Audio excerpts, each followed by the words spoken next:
大家好，我係心齋。平甩弓同人體能量嘅關係，人體能量學嘅奧秘，點解可以甩出健康嘅身心靈呢？作者賀立維。平甩弓同人體能量嘅關係，乜嘢係能量呢？尤其係由人體所發出嘅能量係點樣嚟嘅呢？佢同一般人所稱嘅氣又有乜嘢分別呢？西方人喺物理學上面所用嘅能量 energy 呢個名詞，就好似類似東方人所習慣用嘅氣呢個字，表面上好似差唔多嘅東西，但係實際上氣遠比能量呢個名詞更為深奧，更有學問。佢係身心靈同埋真善美嘅完美又永恆結晶。西方所講嘅能量，除咗慧能同埋動能以外，仲有熱能、電磁能、輻射能、化學能、核能、彈性能、聲能、器械能、光能等等，亦就係講萬物皆有能。平甩弓同埋物理學嘅關係，平甩弓同人體能量有乜嘢關係呢？讓我哋先談談同平甩弓比較有關係嘅力學。大家都知道，一個團隊要有向心力，團隊先至能夠發揮應有嘅力量。點解要強調向心力呢？當然係害怕團隊裏邊有人搞派系，或者係搞分裂，或者係背後搞鬼。若我哋將之比喻為離心力，咁樣一嚟，領導人就會施出魅力，以向心力嚟平衡離心力，呢個團隊先至能夠生存，先至能夠發展。呢個係大自然最基本嘅道理。所以團體嘅領導者要以向心力嚟抵消離心力嘅負面影響。呢個正係表現領導統御嘅時機。一個團隊或者係一團軍隊必須要有士氣。呢個士氣指嘅就係團隊嘅向心力，亦就係團隊嘅力量。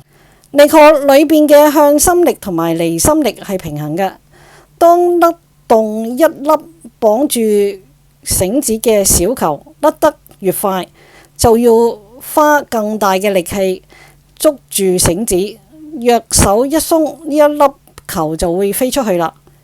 我哋以田徑項目嘅擲鏈球運動嚟做例子，運動員握住鐵鏈一端，用最大嘅力氣，令到鐵鏈另一端鐵球喺空中旋轉，到咗足夠嘅加速度嘅時候，就將鐵球鏈甩出去。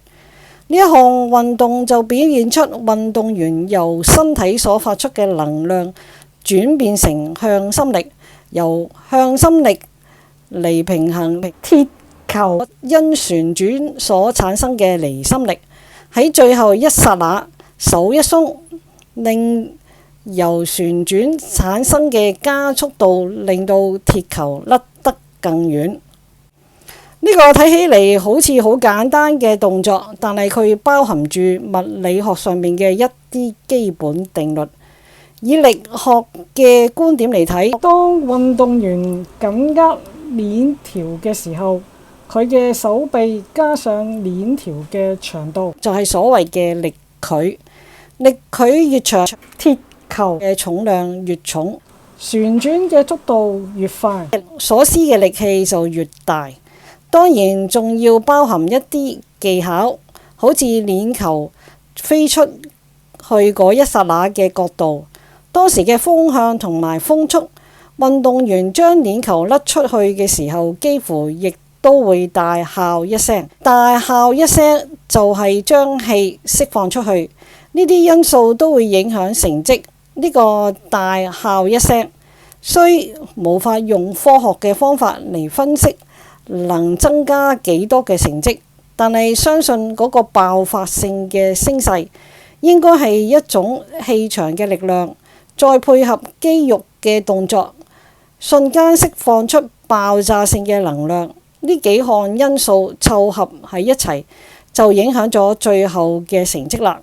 甩鏈球嘅例子同平甩弓有乜嘢關係呢？呢個係由角動量、血液流體力學、血液嘅波動同埋共振頻率嚟探討平甩弓嘅動作同埋人體能量嘅神奇關係。從甩鏈球嘅例子嚟睇，雙手平甩係一種向心力同埋離心力嘅平衡動作。當雙手上下擺動，就好似一個鐘擺嘅搖動。當然佢嘅振幅要比鐘擺大一啲，又要比鏈球細一啲。當雙手嘅手臂向上擺動嘅時候，需要一個抬舉嘅力量。呢個力量嚟自肩膀同埋手臂肌肉，仲有腹肌嘅配合。當手臂達到同肩膀同高嘅時候，順勢向下擺動。喺往下擺動嘅時候，由於地心引力嘅關係，手臂就會加速向下。呢個時候，血液亦因離心力嘅作用，會往十指嘅方向加速流動，達到血液循環到達微血管嘅順暢效果。所謂十指連心，血液若順利嘅流到指尖，又順利流回心臟，表示身體嘅氣都通啦。平甩弓係有氧運動，平甩弓係一種典型嘅有氧運動。所謂有氧運動，就係當運動嘅時候，身體所獲得嘅氧氣足夠身體所需，或者稱為有氧代謝運動，指身體裏邊嘅糖分、脂肪以及蛋白質喺氧氣嘅作用之下分解為二氧化碳同埋水，同時釋放能量。呢個時候，身體內細胞嘅二磷酸全苷 ADP 會再合成三磷酸全苷，然後再由三磷酸全苷分解後釋放出能量。呢個能量就係提供生命活動所需要嘅因素。由於脂肪需要氧氣先至能夠代謝，所以減肥必須要做有氧運動。有氧運動同時亦可以明顯地提高大腦皮層以及心肺系統嘅機能。佢會促使神經系統保持充沛嘅活力，令到體內產生抗衰老嘅能力。若你運動之後會喘大氣，表示你所得到嘅氧氣唔足身體所需，要以喘大氣嚟獲得更多嘅氧氣先至得。所以有啲劇烈運動唔見得係養生嘅運動。有時做完劇烈運動全身酸痛，就係因為肌肉用力嘅時候形成血流嘅中斷，喺缺氧嘅情況之下，令到代謝產物無法被血液消除，而堆積喺肌肉裏邊，進而刺激到痛覺器官。喺呢度再進一步做一個人大膽嘅假設，呢啲假設小心求證，則需更多嘅證據嚟證實。一個運動體都有佢嘅一定運動頻率，例如將一顆乒乓球丟喺硬地上邊，佢會以一定嘅頻率連續彈跳。由於球體同地面嘅摩擦力以及空氣嘅阻力，佢會越跳越低，然後逐漸停止。佢彈跳嘅高度就係佢嘅振幅，亦就係講佢嘅振幅係會越嚟越少，同時佢嘅頻率係會越嚟越高。但係若將乒乓球放喺你手上邊嘅球板上邊彈跳，你會俾佢適量嘅力量，佢就會維持持續嘅跳動。從力學同埋物理學嘅觀點，點樣看待平甩蹲兩下嘅好處呢？若雙手不停地甩動，而雙腳一直站住唔動，一方面係會站得唔係太穩，一方面甩動所產生身體內部嘅摩擦同埋空氣阻力，都要靠上半身嘅力氣嚟克服。如果膝蓋適時嘅蹲彈兩下，就能俾手臂一個適當嘅助力，能讓膝蓋嘅肋骨活絡。分享呢一篇科學分析嘅觀點，讓實事求是、小心求 fans。